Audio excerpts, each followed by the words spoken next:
boat. I'd say this baby can hold up to 10 clamfishers. Sure, SpongeBob. Why, I bet they reel in up to 50 clams a day. Moving along. Over here we have the Sandy Nub. It was a cargo ship used to bring back exotic spices from faraway lands. Ah! With 2 direct-acting steam turbines producing 6,500 horsepower, geared up to triple screws.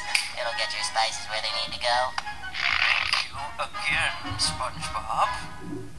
It's working! She's noticing my vast knowledge. I can now taste the sweet, sweet lamination of a fresh boating license.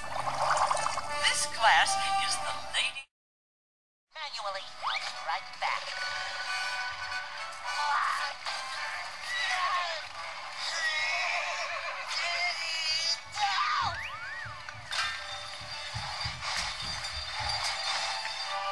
Done and done.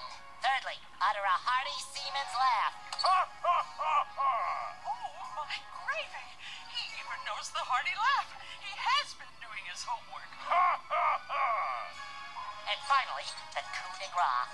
The only way to cart the largest ship ever built